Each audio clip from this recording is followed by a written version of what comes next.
aset tanah kecamatan yang bisa dijadikan ruang terbuka hijau. Jadi satu kota.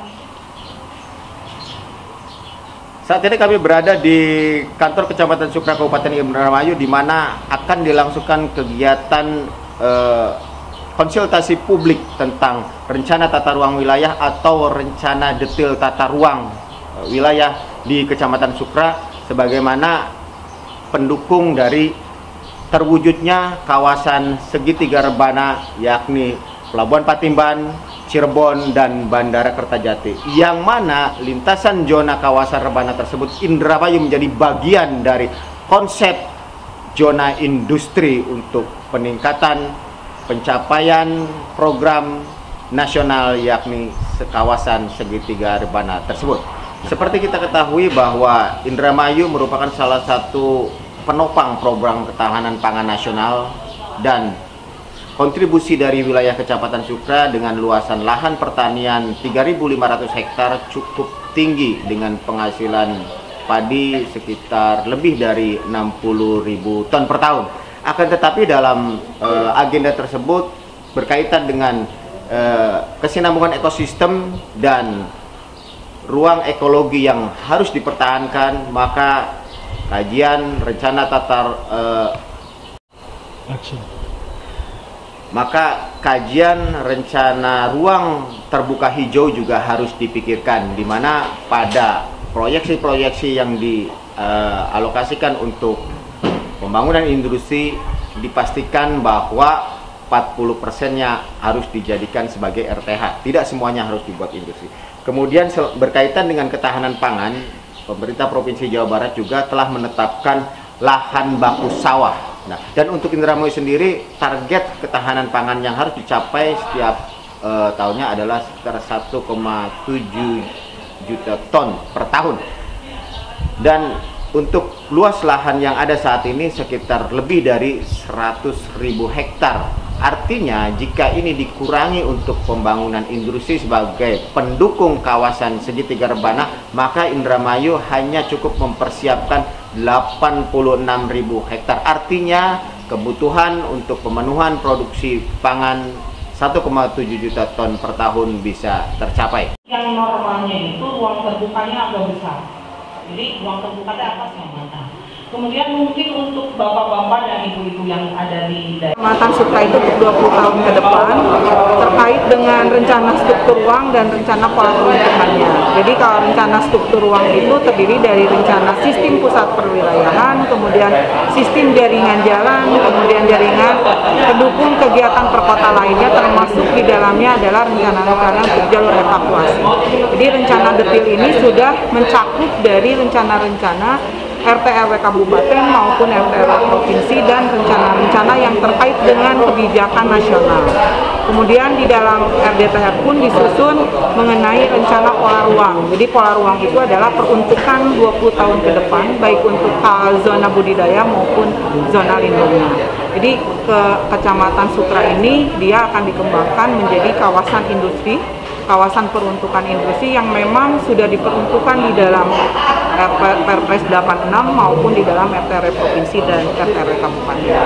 Jadi dari keinginan warga itu adalah nanti bagaimana kita mengeliminir terhadap pengembangan kawasan peruntukan industri ini terhadap dampak-dampak negatif maupun positifnya.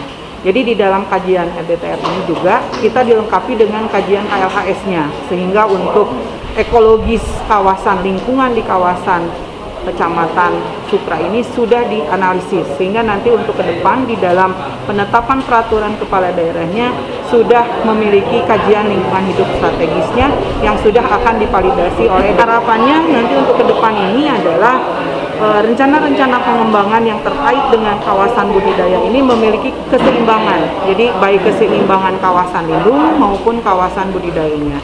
Sehingga untuk peruntukan-peruntukan yang telah ditetapkan ini, apabila ada investor sudah mempunyai acuan di dalam penetapan izin-izin lokasi yang nanti akan dikeluarkan melalui RDTR khusus, akan lebih mudah.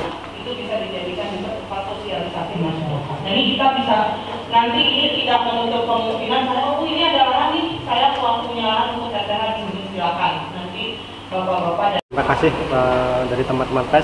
Yang pertama dari implementasi dari rencana tata ruang khususnya RDTR Kecamatan Sukra adalah kami untuk mendorong jangan sampai Kecamatan Sukra ini tertinggal, khususnya di jalur Pantura. Jujur aja dengan adanya jalan tol Cipali, pengaruhnya sangat besar untuk di jalur Pantura kita.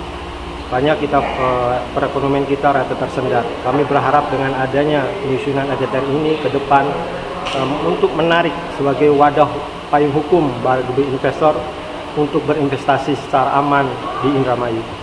Kawasan budidaya, jadi budidaya itu yang bisa dikembangkan, bisa dibangun bebas. Istilahnya di tata ruang ini adalah ini badan jalan itu sama yang ungu-ungu. Kemudian ada zona pertanian. Nah, Kebiasaan nomor 26 tahun 2017 terkait masalah tata kelola pedesaan di suatu wilayah. Terus tanggapan dari ini gimana? Artinya tanggapan daripada PUPR artinya manakala tata kelola pedesaan itu sudah dibuat untuk kawasan industri, artinya ada opsi lain yaitu opsi penataan desa 40%. Respon dari pihak Pemda Sijung Gebang gimana? Respon sih alhamdulillah tampak daripada adanya penataan ruang lingkup wilayah di Kecamatan Sukra, pengelolaannya yaitu adalah terkait masalah izin AMDAL. So, harapannya daripada program tersebut apa ini? Harapannya kami sebagai aksi Kecamatan Sukra mewakili rekan-rekan buruh Kecamatan Sukra, harapannya bagaimana terkait masalah penataan ruangan ini benar-benar dikaji sedalam-dalam mungkin untuk prospek 20 tahun ke depan. Pada lain mungkin kaitannya dengan keseimbangan, makanya dari awal sampai akhir saya merasa kami sampaikan, saya Robi dan Khair, Fokus Pantura dari kantor Kecamatan Sukra Kabupaten Indramayu.